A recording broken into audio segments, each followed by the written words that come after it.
Hi, everyone. Welcome to today's episode of the Mastering Retention Podcast. I'm Tom Hammond, co-founder of UserWise and your host for today. Today, we are delighted to have Priyank Badkul with us, newly at Tripledot, right? And then before that, you were kind of heading up the coffee break games at Huge. But before we dive into everything, I always like to ask, what's your story? Like, how did you get into games? My story is a little weird, I would say. I got into games when I was literally in my college days, figuring out what to do like any other college goers. Unlike the recent generation of college goers, where like they're super clear what they want to do. I don't think I was very super clear in the beginning what I wanted to do, but I was very clear about one thing, that I did not want to do the conventional stuff like engineering or the accountancy or the doctor. And I was very clear, I don't want to do this. If I had listened to my parents, I was supposed to be an accountant. I was halfway through there with a bunch of friends of mine. But in between, I decided to drop down from that thing and pursue something else. And in that something else, I had few options, and gaming was one of the lucrative ones because I was playing games, but out of curiosity, just got into understanding like how these games work, how to make games. I'm talking about year 2003, 2004, where gaming wasn't a big thing in India. We didn't have many phones. We didn't have the luxury of basically having fantastic computers or consoles to play the games on that. I belong to basically fairly a very middle class work group. Yep. So that was a curiosity how these things work. Didn't have many opportunities to learn. Coincidentally, I just got to know that there is a graphics part which makes things work, which is visually like you see that. So I got into first as a graphics designer. So I learned as a game art design how things work, and from there things started. My first job was as a game artist for console and PC games. Wow. Happened to work on some of the very beginning Battlefield 2, those kind of games where like some of the graphics is actually done by me because I was part of the outsourcing company that time. Oh, wow. So the journey started from there. For the first couple of years, I was working in the art department, from doing by art myself to producing art. But in 2010, I would say I made a change from being an art person to moved into the production side of it. And my first mobile game that I produced was, I think that was one of the most difficult product that I've done in my life, is official Formula One game on mobile. So back then, when mobile used to be not so smart and not so hardware heavy, running a racing game on mobile, that too Formula One, was a deal. Especially directly working with the FIA, and they were very particular about their brands, their identities, their IP, basically to maintain the quality, to maintain the brand awareness, so that we don't even move one pixel from here and there on the branding side. That was a deal. So that's how I started production from there.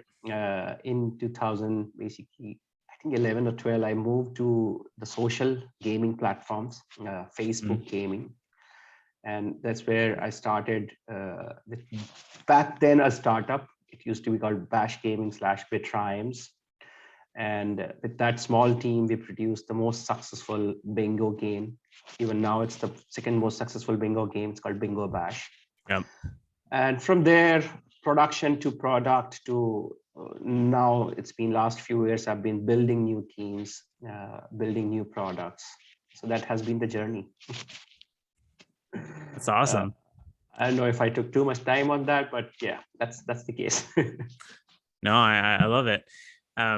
So I know one of the things that we wanted to talk about today, which I think you'll actually be the first person that's on here. So expect some basic questions because I don't know too much about it. And that's really the concept of, real money gaming, in some sense, kind of like your skills or your MPL, whatever you call it. So, before we dive into this subject, do you want to maybe just like define what it is and then maybe what it isn't for our audience, just so that we have like a clear picture? Yeah.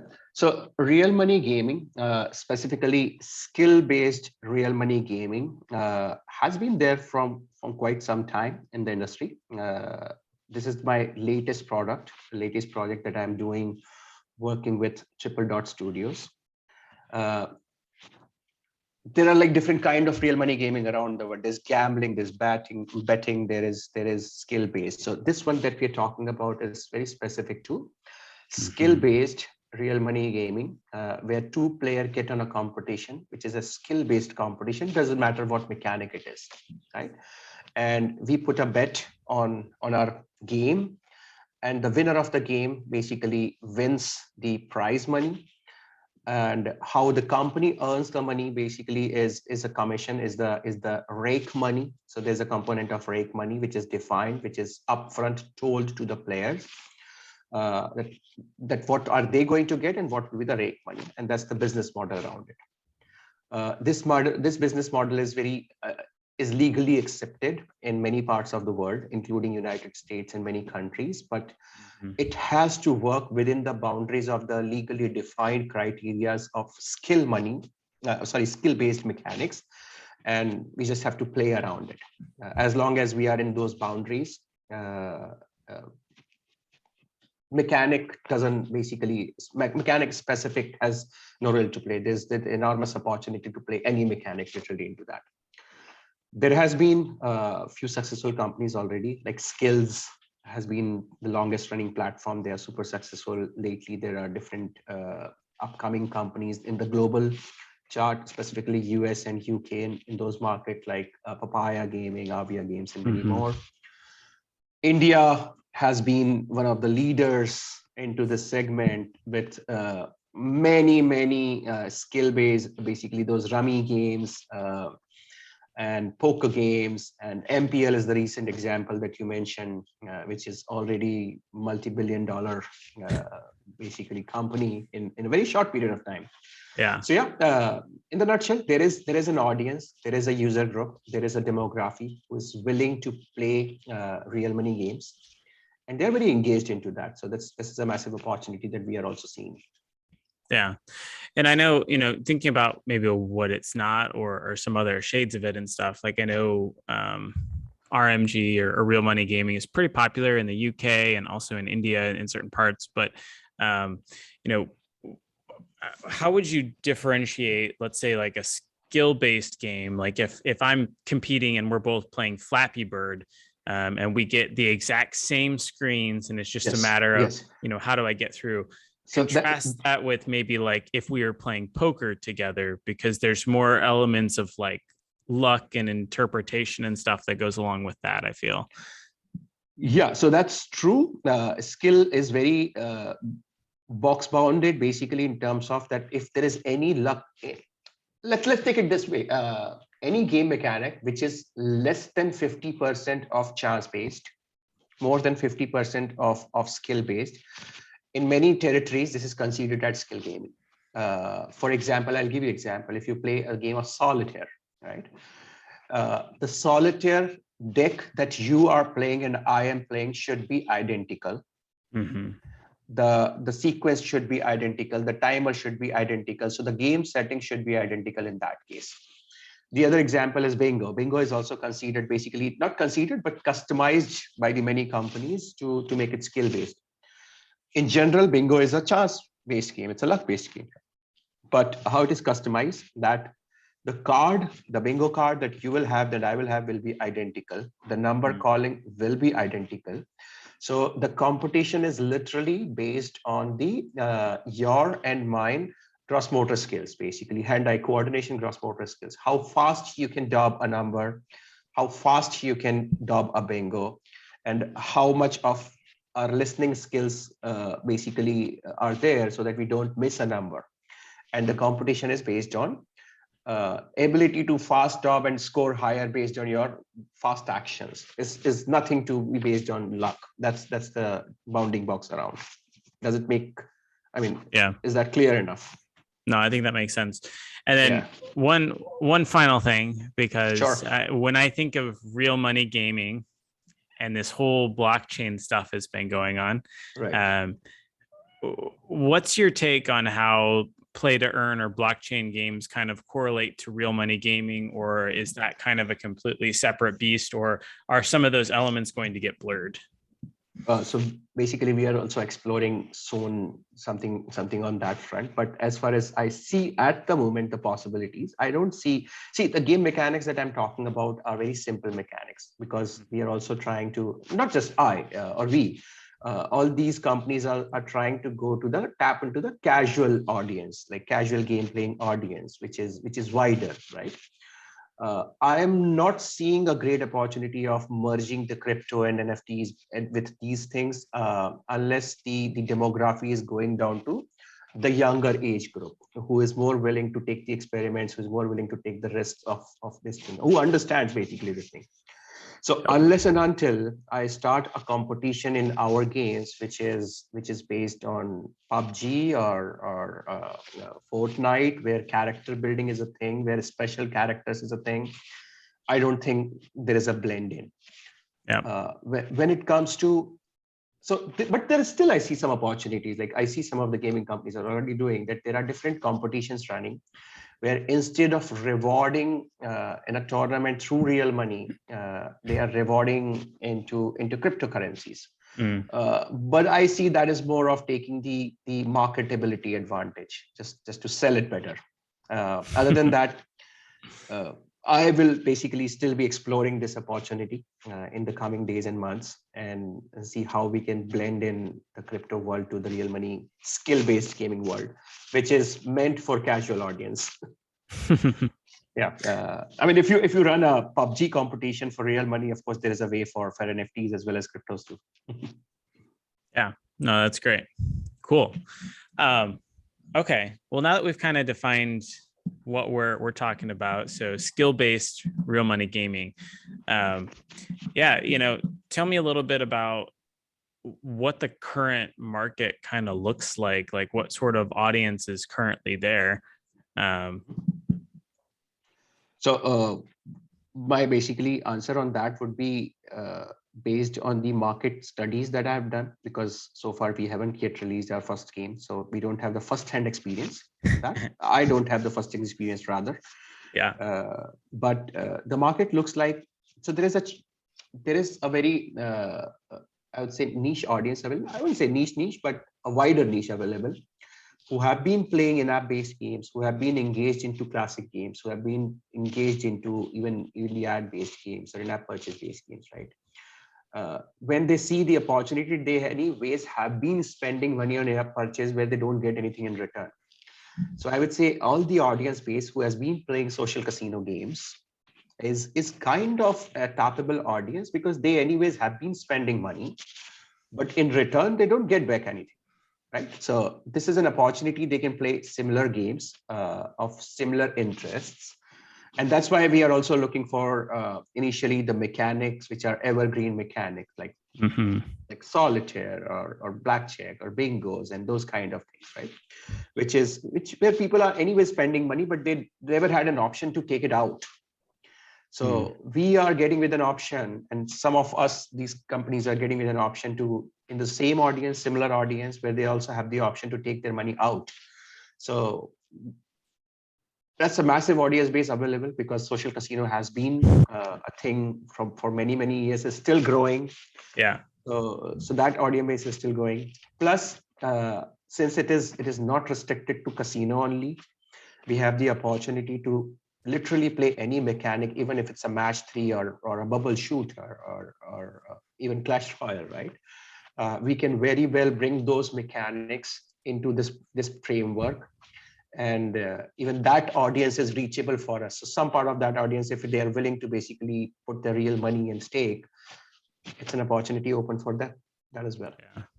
So in theory, you guys could take, let's say, I don't know exactly what your most popular game is, but let's say Woodoku is the most popular. So you could essentially take Woodoku and make like a Woodoku challenger Absolutely. or something So like that.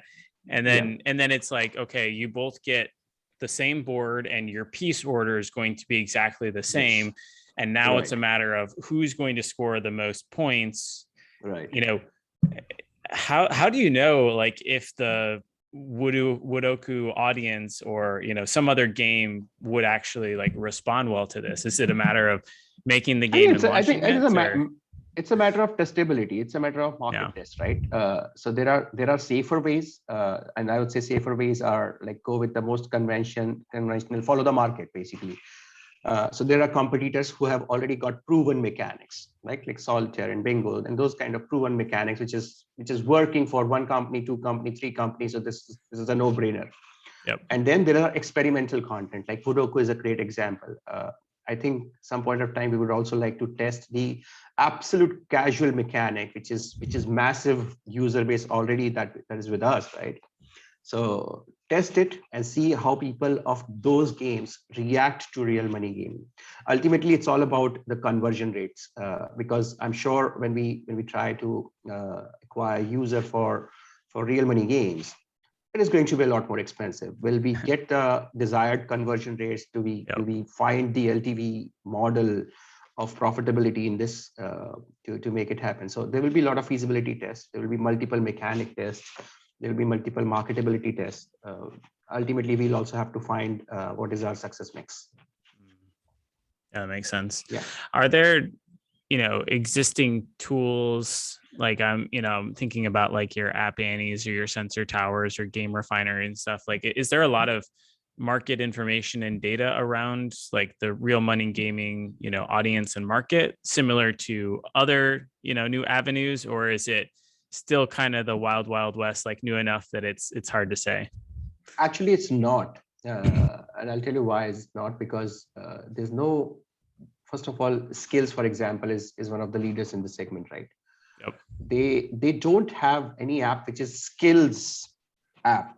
So there are different games who are using their platform, and then there are different basically APKs, different games on the store, right? So it's not that one particular app is giving you the complete data.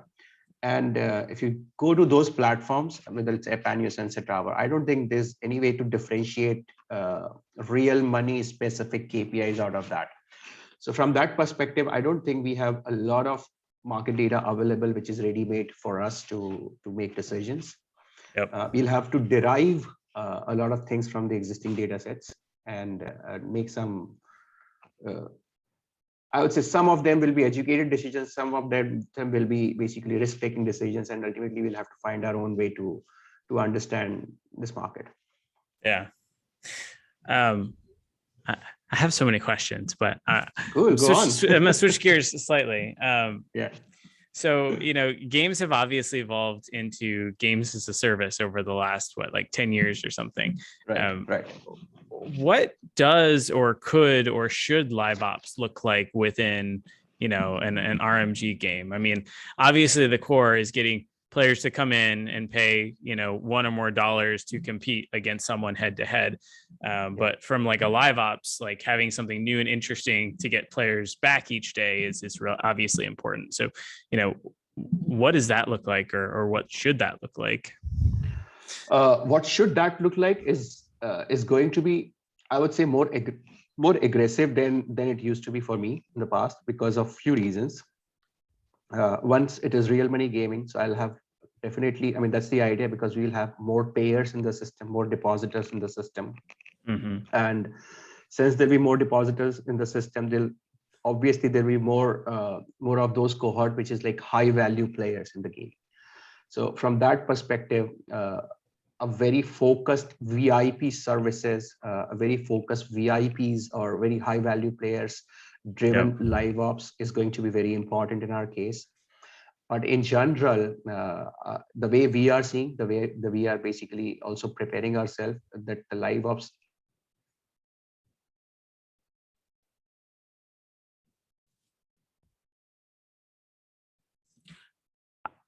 I just lost hearing from you. I don't know if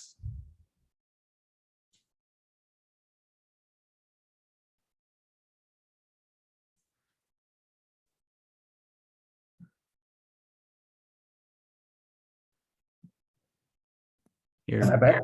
Yeah, you're back. Sorry. Good. I think my just Bluetooth connection lost in between for WhatsApp. All good.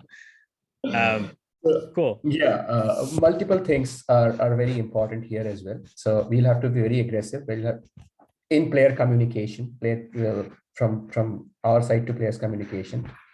We'll have to be prepared into multi-fold in different segments, basically. So do you still hear me? Yep. Because I stopped basically hearing you. Uh-oh. Now you're gone. Well, you're on mute right now.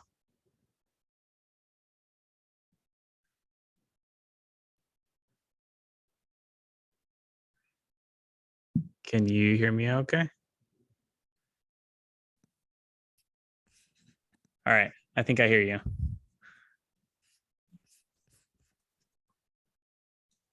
I cannot hear you anymore. Can you hear me now? Give me a second.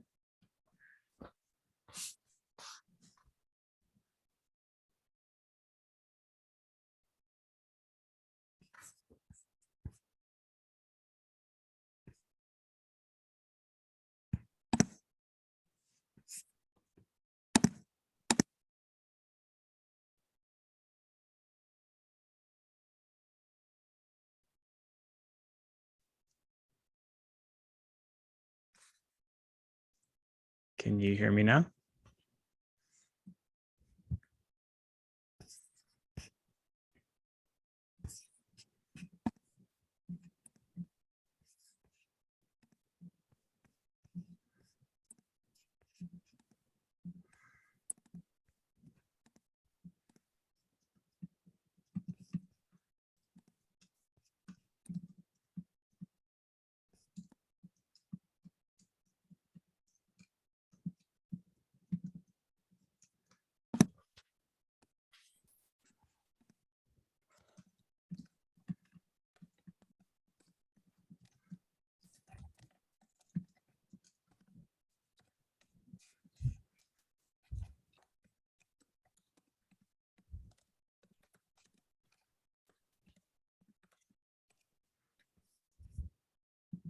Hello, can you hear me?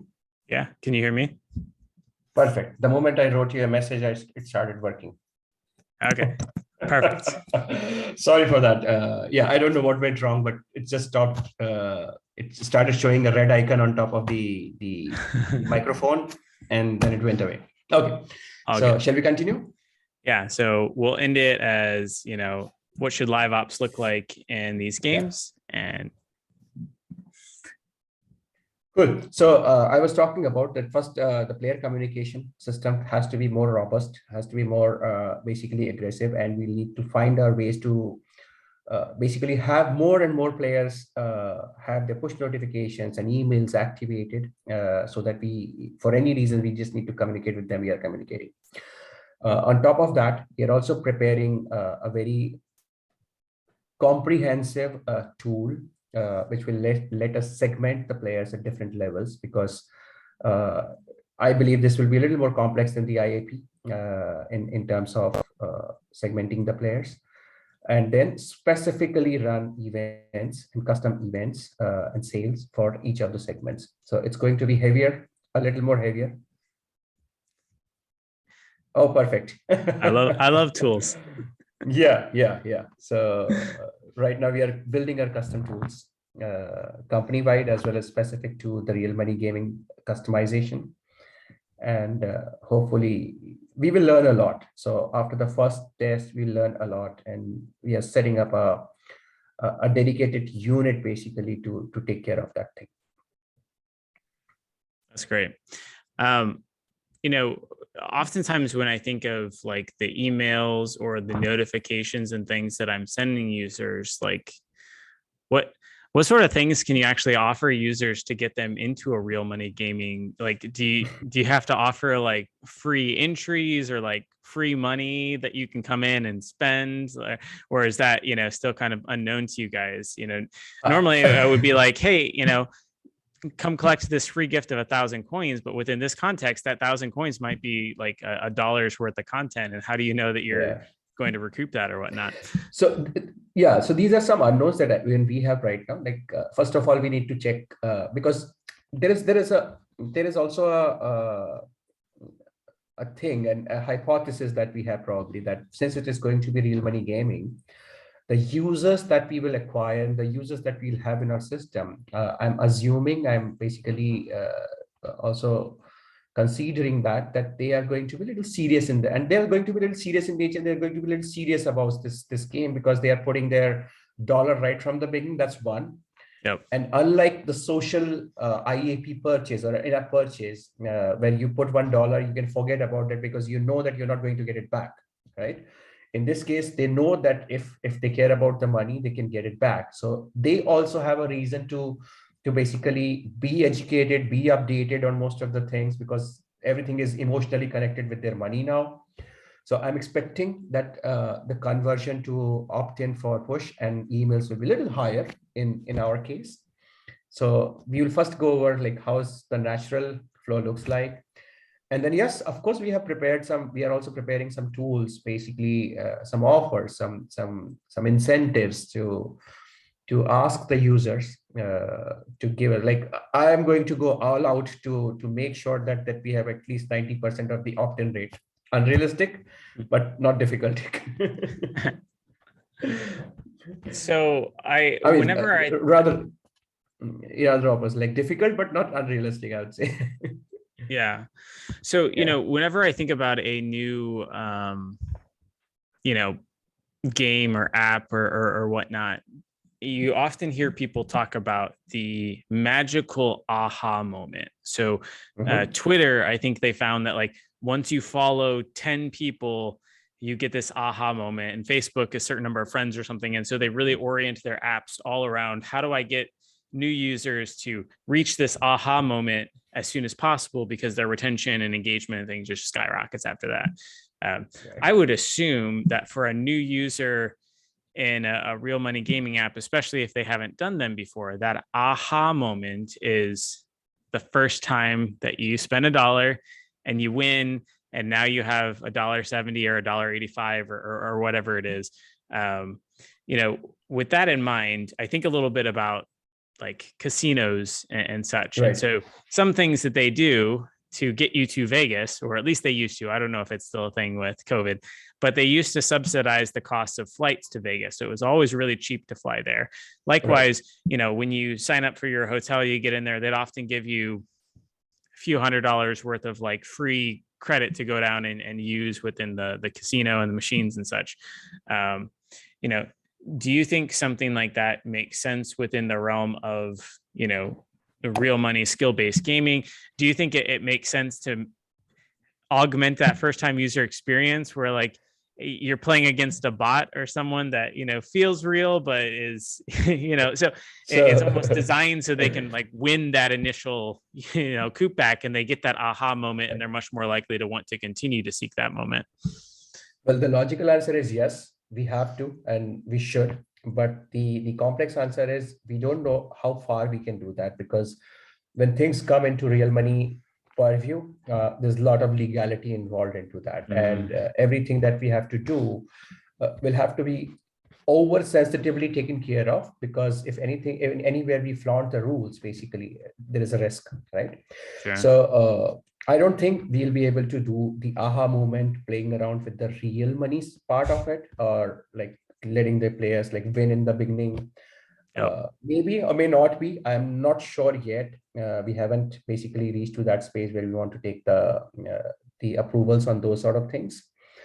But if that is not the possibility, the alternatives that probably are available, because the games also have a virtual currency inflow outflow, which is not a purchasable inventory, but that still gives us a little bit of freedom to play around in the beginning to create those aha moment, like constant winning experience, but specific to the virtual currency part. I don't think there will be a way to do that with the real money part, unless we decide to give players like, you have aha moment for $2 from us. which doesn't make sense. Right. So there'll be a component of a virtual currency. There will be a component of some bonus cash, which is not redeemable, which is not encashable. There are some opportunities there, but with real money, this basically, it also has to work with the legal framework. Yeah. Within the skill-based gaming type stuff, are you allowed to, let's say we make a match 3 game that's skill-based and it's the same, blocks and stuff. Am I allowed to have like paid boosters or like to give boosters to one or the opponents or things like that too? Or is that? So answer is yes and no. You're allowed to have boosters. Paid is not, because then you and I can take different advantages based on my pay to win. Yeah. Right. It's one of the action items in our list as well. How do we customize the experience of using the boosters within the limits of the legally allowed real money gaming, right? Otherwise, there is a way to use boosters, but then boosters will also have to be the same for you and same for me without having the purchasable option as a separate. Yeah. But this is so. What I'm seeing is even the competitors, like there are different competitors. They are all playing around the very classic bounding box of the real money gaming framework. Every new entrant, even like us, will have a lot of opportunities to find a way to basically innovate in this segment, to find a way to innovate different mechanics, different ways to play, different business models, without breaking the laws, without breaking the bounding boxes, which is given by the legal framework. And that's the job in front of us as a product designers and product managers, to basically find out a way to innovate in this segment. Yeah. No, that makes a lot of sense. And there is plenty of opportunities available. Like apart from different mechanics, different ways to play real money games within the purview of skill is something there for something is a challenge for the product designers here. I would say. Yeah. I love it. Okay. I'm more than happy to take that challenge, and I'm working with my team to basically in the coming months to break it through. Yeah, I think it's a super interesting challenge. I'm excited to play some of your games when they come out. I did want to switch gears a little bit for the last time that we have on here. And I wanted to talk about an interesting challenge that I feel like pretty much every studio is facing, large and small. And that's really the idea of like, how do you actually create new games and iterate and test on them to find something that is, successful? And so I know this is something that you're doing now, and it's also something that you did when you were at Huge Games. And I remember, one of the things I was most intrigued about was, I think you created 6 MVPs in 12 months or something on 3 different business models to like rapidly iterate and ultimately find the Domino's party. Right. So I was just curious, like, what sort of process was that like, for either new or existing studios that are trying to get into this, create a new game that can be successful phase? Like, share some learnings. Like, what's a good process or way to approach that? But before I answer, I have a counter question on that. Why do you think is testing MVPs is a complex process? I don't think it's a complex process. I think studios make it complex. Yeah, I don't know that it's necessarily a complex process, but I think there's always the nature of us to be perfectionistic, or to have the idea of like, well, if something doesn't work or the metrics aren't where we want it to be, right, well, we instinctively go, well, of course it's not going to work because I haven't built this thing, or I haven't built social features, or, of course the monetization doesn't work. I haven't built my battle pass. Now, so, Yeah. So here I would say my approach, in fact, rather our approach has been a little different. And I would say, so I've seen 2 kind of approaches here. One is a hyper casual approach where an MVP / minimum, even before pre-MVP is made within a week and tested, and CPI is the only thing, right? Yep. To test. And then I've also seen that studios have developed a game over the period of like even the MVP over the period of 6 months to about 12 months, and then they released and they found like something is not right. In my case, we adopted to a very in-between approach. We neither wanted to be a 1 week model MVP, but we were very clear what we wanted to do from the business side. For example, we were clear that even like not just huge, even before that, and a couple of other things that it was very clear which market, which demography, which kind of game genre I want to tap into. So with that clarity, things become automatically easy. For example, during the huge days, the model was very clear that we want to get into the evergreen space, evergreen mechanic space. And then every option is open there. What we wanted to test is which mechanic, only the mechanic, not the game, which mechanic that we can quickly go to the market and find out which mechanic is compulsive enough, which is finding wider audience, may it be chess, may it be dominoes or solitaire. And then we tested quick models of first test mechanic, which mechanics are holding from two perspective, retention perspective, from CPI, from marketability perspective, which mechanics are getting more basically CDRs, better CDRs in terms of marketability, right? So that is one problem that we identified. Okay, now there are few products which are holding good on the ground. Now let's divide the test into other way, which is the monetization test. So there is only ad-based monetization. There is hybrid monetization. Again, the next set of quick MVPs are on monetization. So in the nutshell, what I'm trying to say is we went with a very focused approach on the market size, on the market segment, on the genre. So we know what we wanted to do versus experimenting with different markets, different genres. So that's where we save a lot of effort. Second thing is we were kind of we broke down our problems into smaller pieces, right?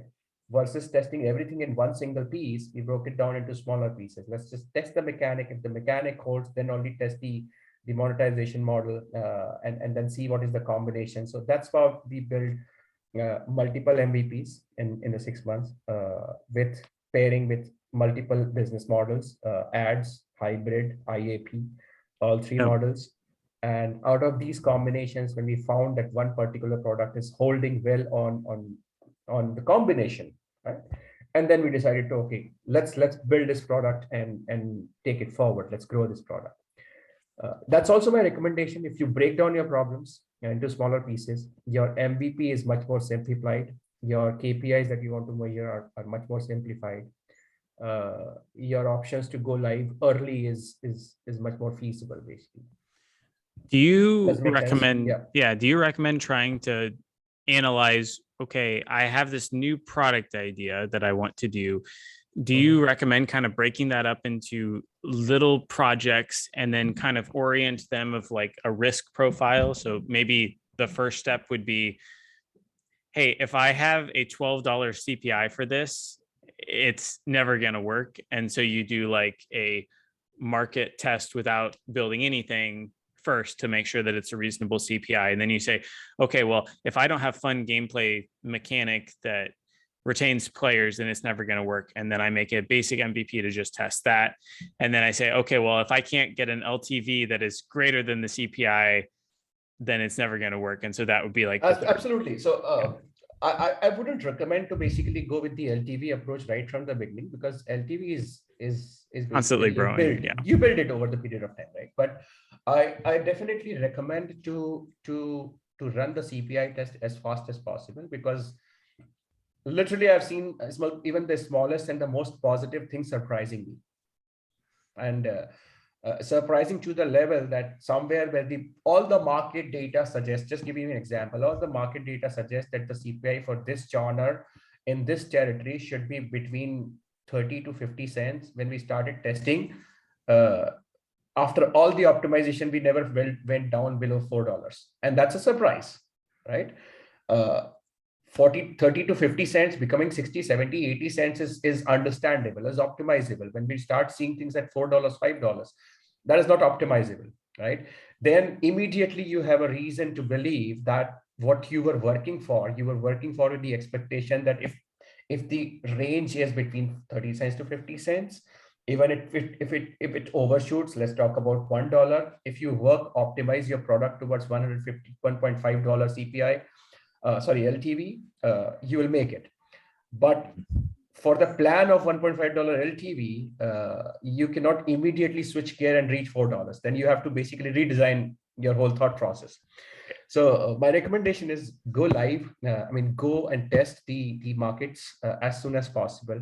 Test your hypothesis, because 6 months back, whatever was happening is no more valid now. So that's the case. How has been your experience on that? Yeah, I think that's good. I think I encounter a lot of teams lately that I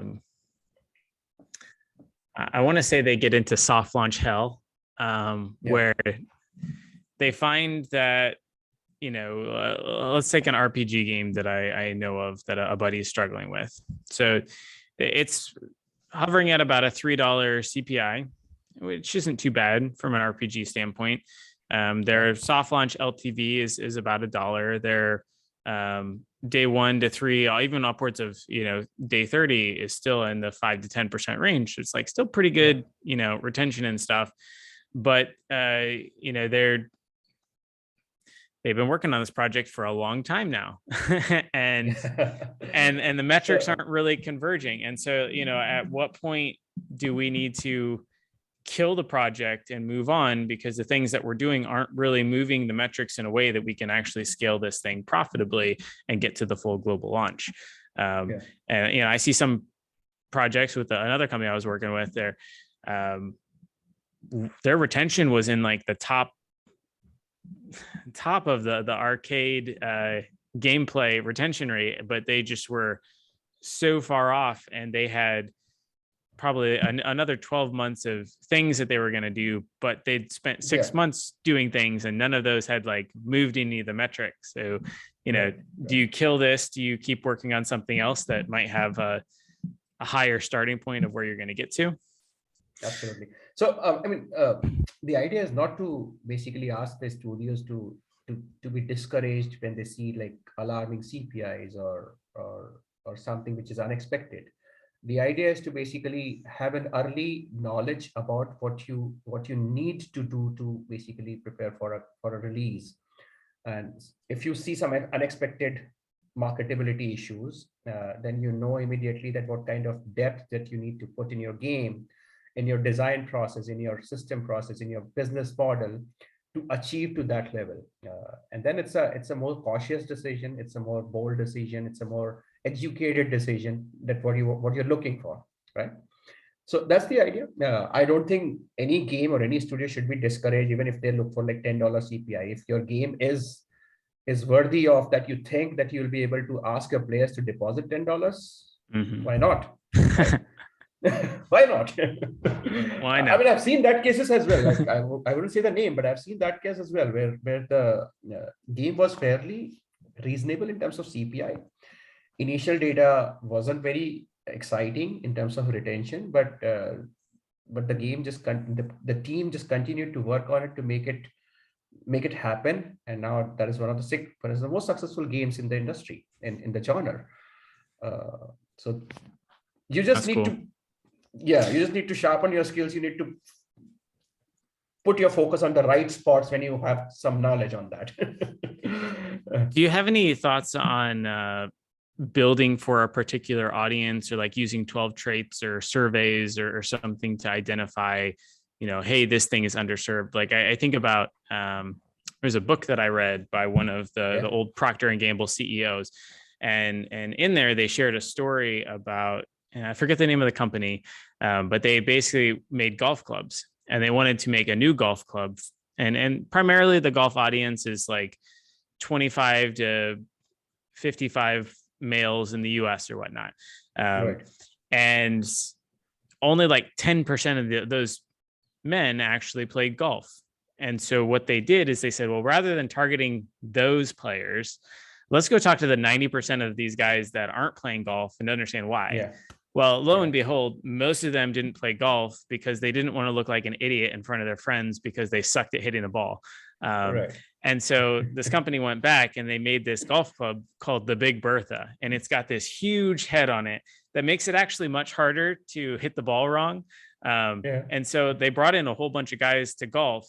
And they brought a whole bunch of guys that already played golf that didn't really know that that was a problem that they had.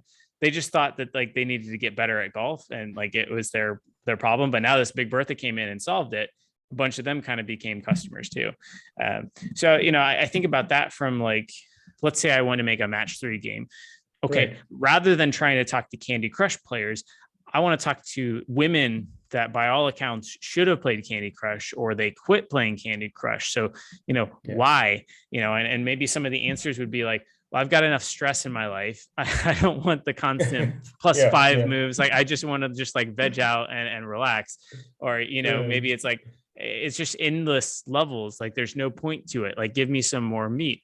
And, you know, that might have evolved into your homescapes, the getting rid of the stress of losing. Maybe that evolved into like your merge mansion or whatnot, where there's really no lose condition kind of a thing. So within the gaming standpoint, like, have you ever used an audience type targeting similar to that? No, I haven't used that.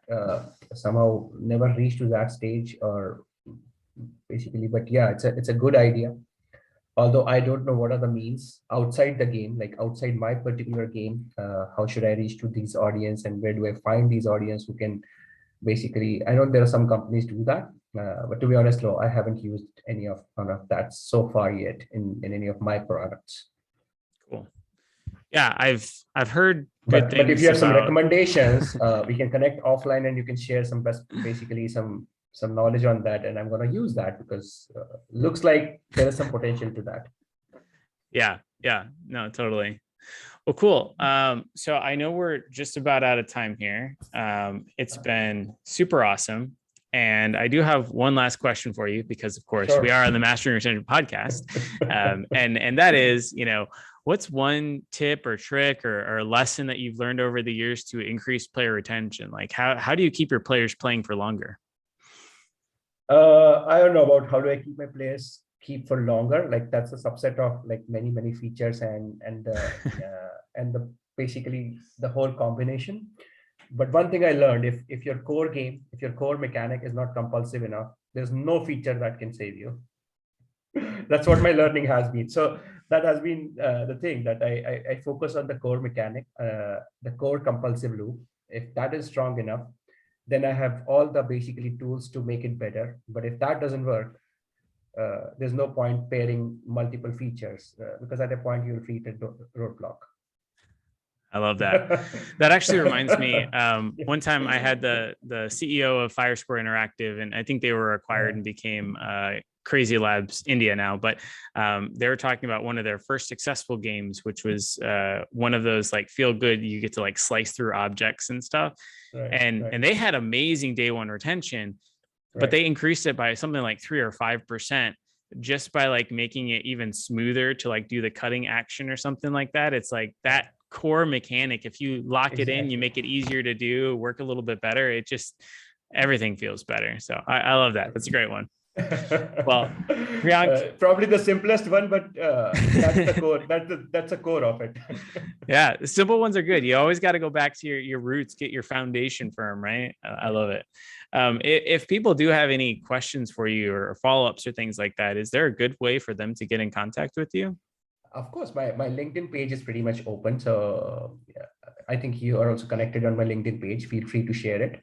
If anybody has any questions, not just questions, if anybody just want to have a brainstorming session on various aspects of product design, problem solving on the products, I'll be more than happy to jump into that discussion. And there'll be a lot of learning for me as well from the people when they ask questions. Love it. Right. Well, thank you so much, Priyank. You have a good rest of your day. Have a great day. Thank you. Bye-bye.